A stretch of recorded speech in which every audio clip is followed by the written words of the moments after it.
ঘোর ইসলাম বিরোধী, নবী বিরোধী। ওমরের বাহাদুরি, ওমরের শক্তি, সাহস, ওমরের ক্ষমতার কাছে গোটা আরব দুনিয়া মাথা নত করে দিয়েছিল। একটা সময়, একটা রাতে আবু জেহেল, আবু সুফিয়ান, উতবা, উতাইবা, শাইবা, মুগিরা, উবাই ইবনে খালফ, উবাই ইবনে সুলুল, এরা সবাই মিলে বসে আলোচনা শুরু করলো আল্লাহর আখিরি নবীর বিরোধিতা করে কিভাবে আখিরি নবীকে নিশ্চিহ্ন করা যায়। সবাই এক এক করে বলতে লাগলো। সকলের বলার শেষে কারো বলা ধোপে টিকল না। পরিশেষে এজ এ লিডার, সভাপতি, বড় নেতা, আমার নবীর চাচা আবু জেহেল দাঁড়িয়ে বলল, শোনো হে আমার অনুসারী ভক্তরা, হে আমার নেতা মাতব্বরেরা, ওগো মোড়ল মাতব্বরেরা, শুনে রেখে দাও। মুহাম্মদ যেভাবে প্রভাব বিস্তার করতে শুরু করেছে, মুহাম্মদ যেভাবে আমাদের সমাজকে থাবা বসাচ্ছে, খুব বেশি সুযোগ দেওয়া সম্ভব নয়। একটু বেশি সুযোগ পেয়ে গেলে আমাদের পাশে দাঁড়াবার মতো আর কেউ থাকবে না। আমরা নেতা মাতব্বর হিসাবে বাহাদুরি করে মাতব্বরি করব, পাশে সাহায্য করার মতো কাউকে পাওয়া যাবে না। একটু দেরি যদি হয়ে যায়, আমাদের ডাইনে বামে যারা আছে এরা সবাই মুহাম্মাদের অনুসারী হিসাবে তার নীতি আদর্শকে গ্রহণ করে ঈমানের কলেমা পড়ে মুসলমান হয়ে যাবে। এই আবু জেহেল বলল, দ্রুত ব্যবস্থা নিতে হবে। সবাই যেটা প্রস্তাব দিয়েছিল, তাদের প্রস্তাবগুলো কোন রকমের ধোপে টিকল না।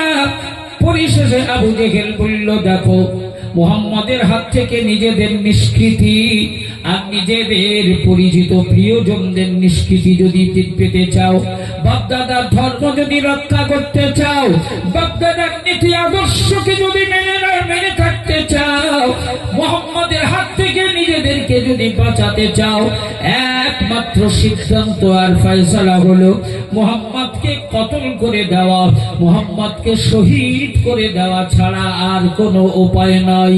ও যদি বেঁচে থাকে তাহলে মুহাম্মদের মধ্যে এমন পাওয়ার আছে, মুহাম্মদের চেহারায় এমন আকর্ষণ মহান মালিক দান করেছে, মুহাম্মদের চেহারার দিকে যে একবার তাকায় সারা জীবন সে মুহাম্মদের অন্ধ প্রেম পাগল ভক্ত হয়ে যায়।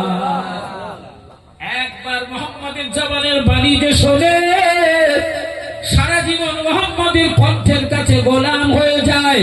মুহাম্মদের কাছে একবার গিয়ে যে বসে, তার বাপদাদার ধর্ম ওখানেই সে রেখে মুহাম্মদের ধর্ম বুকে নিয়ে বাড়ি ফিরে যায়। জোরে বলুন সুবহানাল্লাহ।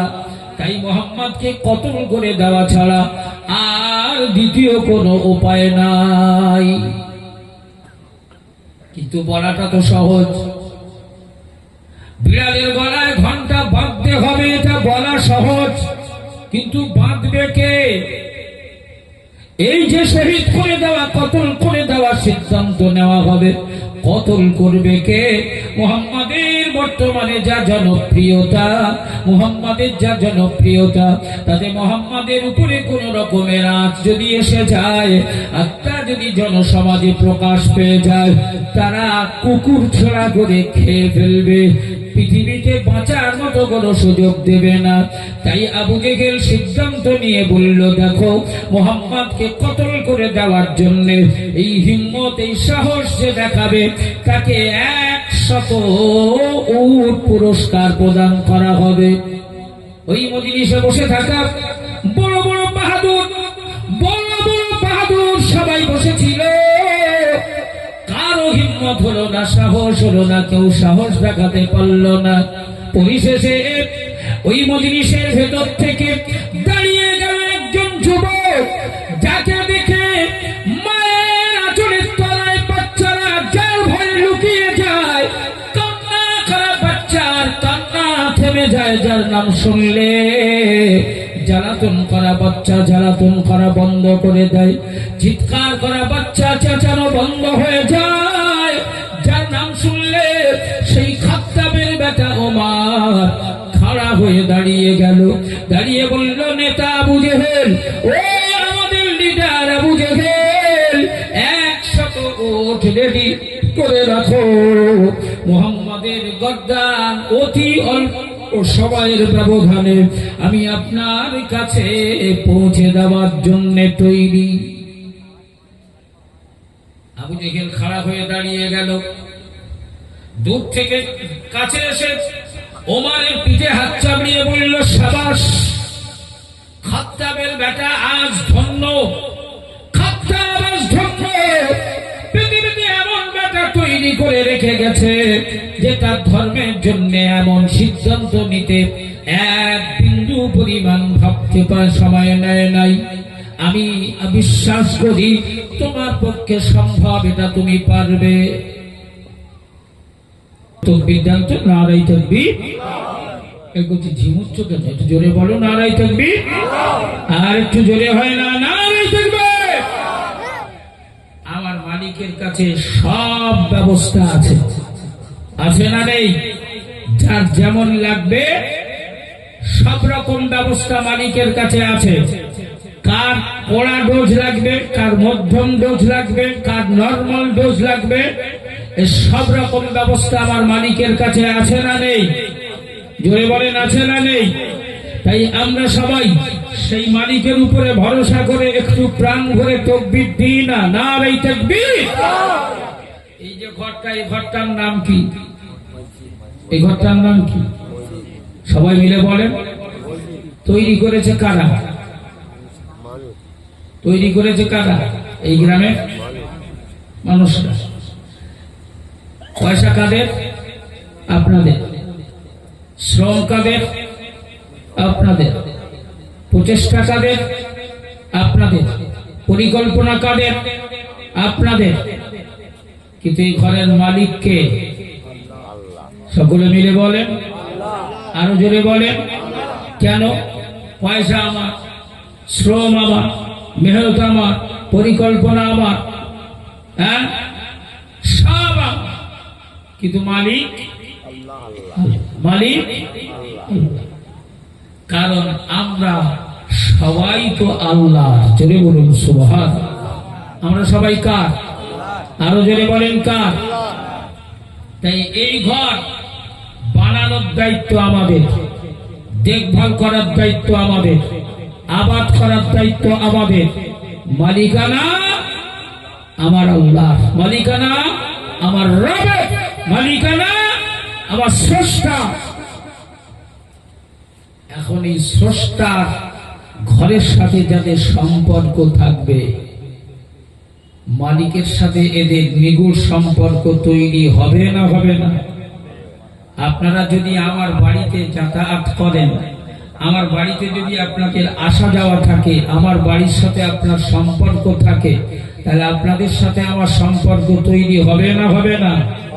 কে কে আমার মালিকের সাথে সম্পর্ক বানাতে চাও? একটু হাত তুলে দেখাবে যে আমরা আমার রবের সাথে সম্পর্ক করতে চাই। একটু হাত তোলো। আল্লাহ হাত দিয়েছে আল্লাহকে সাক্ষ্য দেওয়ার জন্য। একটু আওয়াজ দিয়ে তাকবীর দাও, নারায়ে তাকবীর। জোরে বলো না, নারায়ে তাকবীর। এই গ্রামে এমন আহামরি কোন কোটিপতি বাস করে না। আমরা সবাই মধ্যবিত্ত, নিম্নবিত্ত মানুষ। আমাদের অনেক ছেলেরা ডেলি প্যাসেঞ্জারি করে, আমাদের অনেক ছেলেরা ডেলি রোজগার করার জন্য জনমজুর খাটে। আমাদের অনেক ছেলেরা ছোটখাটো ব্যবসা করে, কেউ টোটো চালায়, কেউ অটো চালায়, কেউ ভ্যান চালায়, কেউ চাষাবাদ করে, কেউ ছোটখাটো ব্যবসা করে। এইভাবেই আমাদের দিন পার হয়।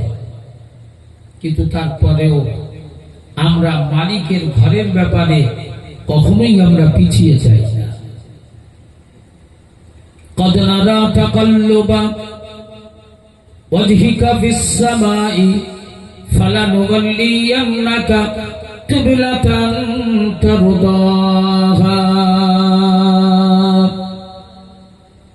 আল্লাহ পাকের প্রিয় হাবিবকে চরম থেকে চরম অপমান আমার নবীকে অপমানের পর অপমান আবু জেহেল রাস্তায় পার হতে দেয় না, আবু সুফিয়ান পার হতে দেয় না। নবী পার হলেই সামনে গিয়ে বলে, মুহাম্মদ, তুমি নিজেকে নবী দাবি করো, মহান মালিক তোমার বন্ধু বলে পরিচয় দাও, অথচ কি অবস্থা দেখো, তুমি নাকি নিজে নবী, অথচ তোমার ইবাদত করার মতো কোনো ঘর নাই। আমার বাপদাদা 14 পুরুষ যে ঘর বানিয়ে দিয়ে গেছে, সেই ঘরকে তুমি ইবাদত খানা হিসাবে সেই ঘরে মুখ দিকে মুখ করে তুমি ইবাদত করো, তোমার নিজস্ব ইবাদত করার মতো কোনো ঠিকানা নাই। আল্লাহ নবীকে এই চরম অপমান। ও রাগামারির জওয়ান যুবকেরা, এক সময় নবীর চোখ দিয়ে ঝরঝর করে পানি ঝরে গেল, অথচ আমার মালিকের দরবারে দরখাস্ত করে কিছু জানালেন না। আমার নবীর জানাবার দরকার হতো না, নবীর মনে মনে পরিকল্পনা হলেই তা আমার মালিক বুঝে নিত। নবীর মনের পরিকল্পনাকে আমার আল্লাহ খুশি হয়ে কবুল করে নিতে। এ যুবক সবার সোনার মালিকেরা, তাই একদিন নবী আসরের নামাজ শুরু করেছেন। মসজিদে আসরের নামাজের ইমাম হয়েছেন আমার নবী। মুক্তাদি পৃথিবী বরেণ্য আবু বকর সিদ্দিক হলো মুক্তাদি, ওমর ফারুক হলো মুক্তাদি, উসমান গনি হলো মুক্তাদি, আলী মুর্তজা হলো মুক্তাদি। এ জওয়ান যুবকেরা, আল্লাহর নবী আসরের নামাজ নিয়ত করেছেন, 2 রাকাত সমাদা হয়েছে, তখন 2 রাকাত বাকি আছে। আসরের ফরজ নামাজ ক রাকাত? সবাই মিলে বলেন ক রাকাত? আসরের ফরজ নামাজ হলো 4 রাকাত। 2 রাকাত সমাদা হয়েছে, 2 রাকাত বাকি আছে। ঠিক এমনি সময় আমার রাসূলুল্লাহর কাছে আল্লাহর পক্ষ থেকে সংবাদদাতা জিবরাইল আমিন এসে হাজির হয়ে গেছে। আল্লাহ নবীকে সালাম দিলেন, দিয়ে বললেন, ইয়া রাসূলুল্লাহ, ইয়া হাবিবাল্লাহ, আল্লাহ পাক আজ আপনার অপমানের অবসান ঘটিয়ে দিয়েছে, আর আবু জেহেল আপনাকে অপমান করার সুযোগ পাবে না, আবু সুফিয়ান আপনাকে আর কষ্ট দিতে পারবে না। আমার মালিকের পক্ষ থেকে সিদ্ধান্ত গ্রহণ করা হয়েছে, আজ থেকে আপনি আর বাইতুল মুকাদ্দাসের দিকে মুখ করে নামাজ পড়বেন না, চেহারাটা পরিবর্তন করে ঘুরিয়ে নিন। আজ থেকে গোটা পৃথিবী মুসলমানদের জন্য আমার আল্লাহ কাবা শরীফটাকে আমার মালিক আজ থেকে কিবলা বানিয়ে দিয়েছেন। হুজুর, আপনি বাইতুল মুকাদ্দাসের দিক থেকে চেহারাটা পরিবর্তন করে আল্লাহর কাবার দিকে ফিরে যান। গোটা পৃথিবীর মুসলমানেরা আজ থেকে কাবার দিকে মুখ করে নামাজ পড়বে। কাবা যেদিকে মুসলমান মুখ ফেরাবে সেদিকে, কারণ কাবার মালিক হলো আমার আল্লাহ। আর আপনার সম্মানকে বৃদ্ধি করার জন্য আমার আল্লাহ কাবা শরীফটাকে কিবলা বানিয়ে দিয়েছে। এ জওয়ান যুবকেরা, আজ সেই কাবার শাখা রাঙামাটির গরিব মুসলমানেরা এই কাবার শাখা হিসাবে আল্লাহর ঘর বানিয়েছেন। আমার মালিক বলেছেন, কাবার সাথে সংযোগ রেখে গোটা পৃথিবীর মসজিদ গুলোকে আমি আল্লাহ কাবার শাখা হিসাবে গ্রহণ করলাম। আমি মালিক কাবার উপরে আব্রাহার সৈন্যরা যেমন আক্রমণ করতে এসেছিল, আমি মালিক তাদেরকে যেমন নাস্তানাবুদ করে দিয়ে কাবাকে হেফাজত করেছি। আমি মালিক কথা দিলাম, কাবার শাখা যতগুলো পৃথিবীতে আছে, ওই শাখার উপরে যদি কেউ আঘাত করতে চায়, আমি মালিক আমার পক্ষ থেকে নিরাপত্তার ব্যবস্থা করা হবে। ওই শাখাগুলির সাথে যাদের সম্পর্ক থাকবে, কাবার সাথে সম্পর্ক সম্পর্ক থাকার কারণে আমি আমার বান্দা বান্দীদের যেমন নিরাপত্তার বলয়ের মধ্যে নিরাপত্তা দিয়েছি, কাবার শাখা যারা বানাবে ওই শাখার সাথে যাদের সম্পর্ক থাকবে, ওই শাখার ব্যাপারে যারা দাতা হবে, দানি হবে, মায়ের নামে দানের হাত লম্বা করে দেবে, বাপের নামে দানের হাত লম্বা করে দেবে, কাবার শাখার সাথে যাদের নিগুড় সম্পর্ক তৈরি হবে, আমি মালিক কথা দিলাম কাবার শাখার সাথে সম্পর্ক থাকার কারণে আমি তাদের দুনিয়ার জমিনে যেমন নিরাপত্তা দান করব, আখিরাতে আমি আল্লাহ হিসাবের পর্বটা সহজ করে দেব এবং বিখ্যাত আমার পক্ষ থেকে পুরস্কৃত করার ব্যাপারে আমি আল্লাহ সফলতার উচ্চ শিখরে পৌঁছে দিয়ে সফলতার মহান পুরস্কার হিসাবে আমার ওই বান্দা বান্দীগুলোকে আমি আল্লাহ দয়ার জান্নাত দান করে দেব। জোরে বলা যাবে না? আরো জোরে বলা যাবে না? ও রাগামানির জওয়ান যুবকেরা, তাই আমি গুনাহগার খায়রুজ্জামান আপনাদের কাছে আমার মালিকের জন্য ভিখারি সাজলাম। হে যুবক, আপনাদেরই তৈরি করা আল্লাহর ঘর ছাদ বাকি আছে, ছাদ দেওয়ার ব্যবস্থা করতে হবে। রাসূল বললেন যার অর্থ আছে, যে একা দিতে পারে, ওই মানুষটি যদি না দেয়, তার হাত যদি লম্বা না হয়, অর্থের ব্যাপারে তাকে পাকড়াও করা হবে। আল্লাহ বলবেন আমার ঘরের ব্যাপারে দেওয়ার সামর্থ্য ছিল, তুই তোর ছেলেকে ভালোবেসে, মেয়েকে ভালোবেসে, নাতি নাতনিদের ভালোবেসে অর্থ পাজা করে ধরে রেখেছিলি, আমার ঘরের জন্য ব্যয় করিস নাই। আজকে ওয়ান উমরিহি ফিমা আফনাহু, তোর সমগ্র জীবন জিন্দেগীর পূর্ণাঙ্গ হিসাব আমার কাছে দেওয়া লাগবে।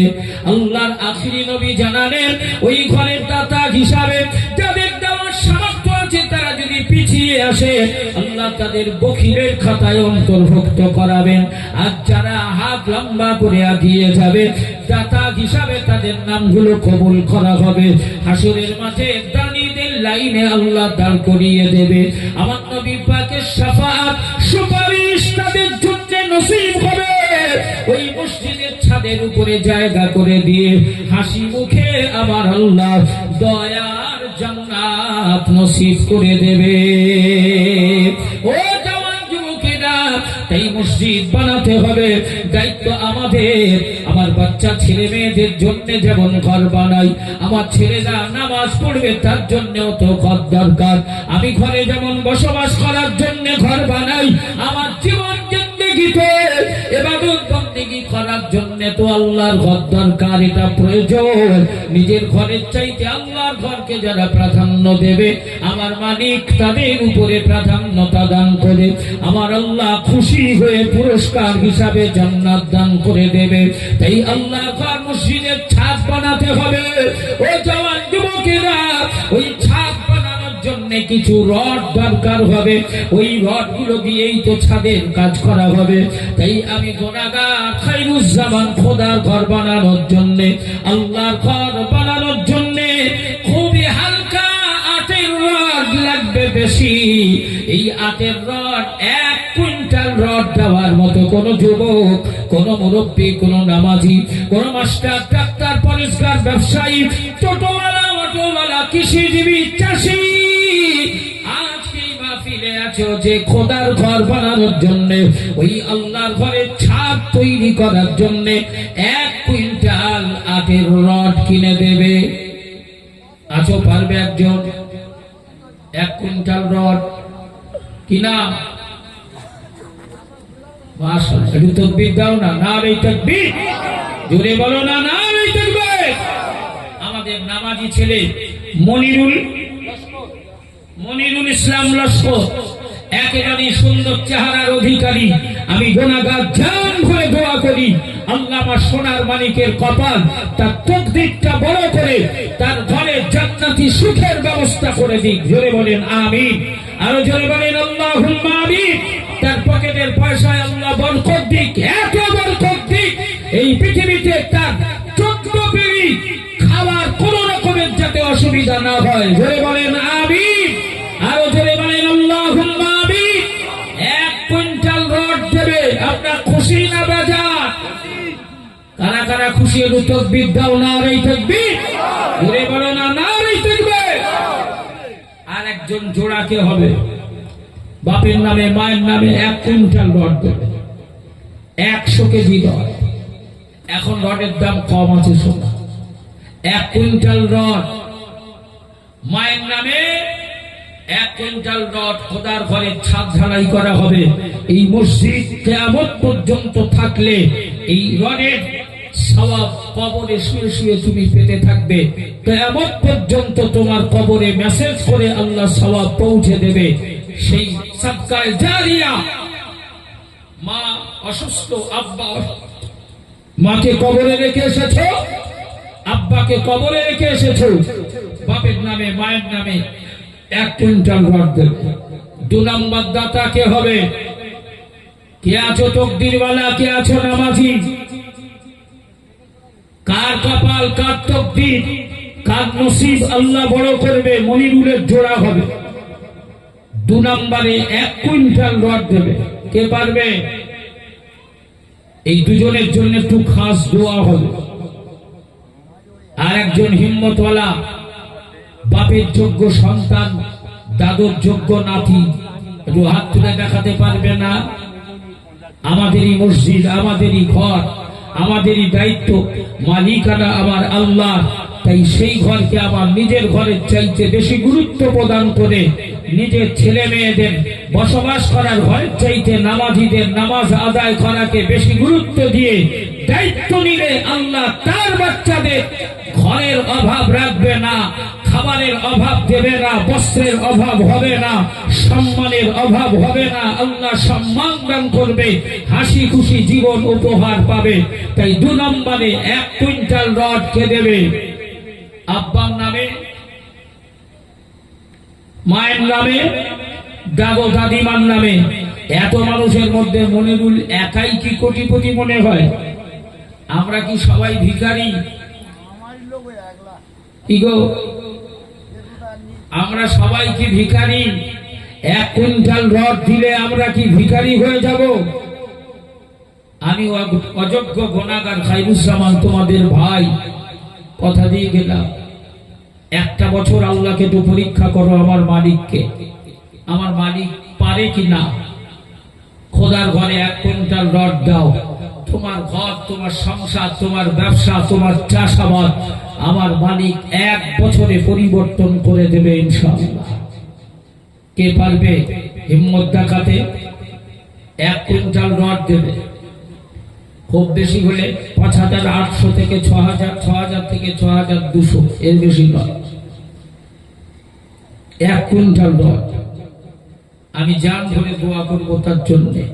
আল্লাহ পথে ঘাটে বিপদ মুসিবত দেবে না, রাস্তাঘাটে বিপদ মুসিবত আসবে না।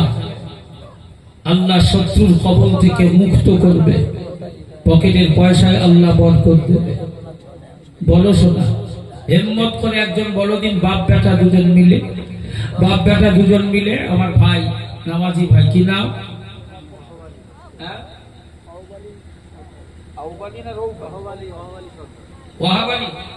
ওয়াহাব আলী সর্দার, আমার নামাজি ভাই দুজন পাশাপাশি বসে আছে। আমার নামাজি ভাই দুজন পাশাপাশি বসে, আমার ওয়াহাব আলী ভাই তার আব্বা আম্মার নামে 1 কুইন্টাল রড দেবে। আমরা খুশি না বেজার? তাকবীর দাও, নারে তাকবীর।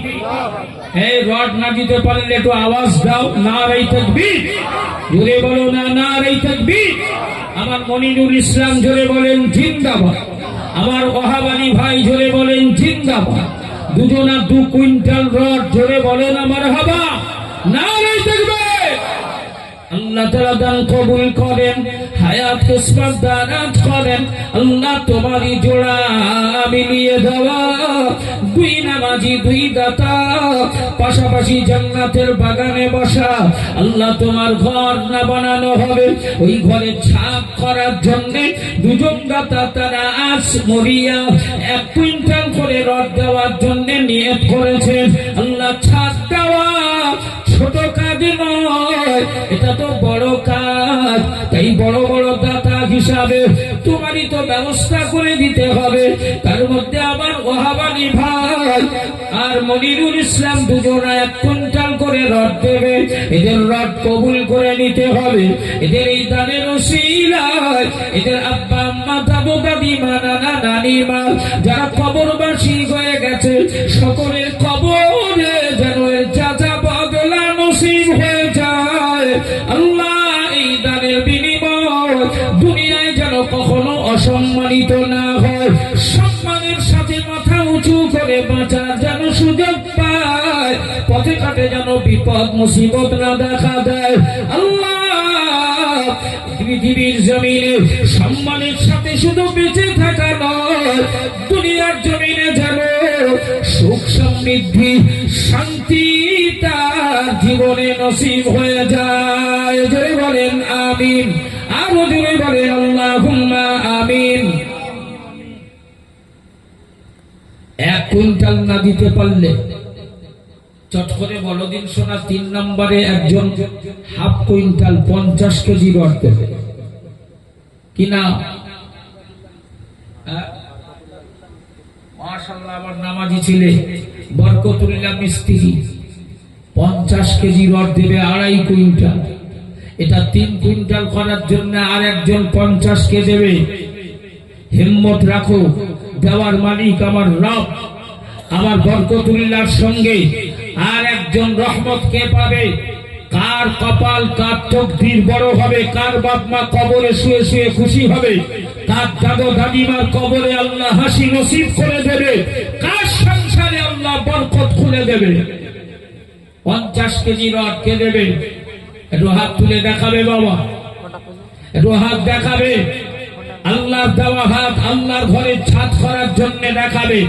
এ হাত আল্লাহ কবুল করে নেবে। এ হাতের উপরে আল্লাহ বরকত দেবে। মাটি মুঠো করে ধরলে আল্লাহ সোনা বানিয়ে দেবে। বলো সোনা।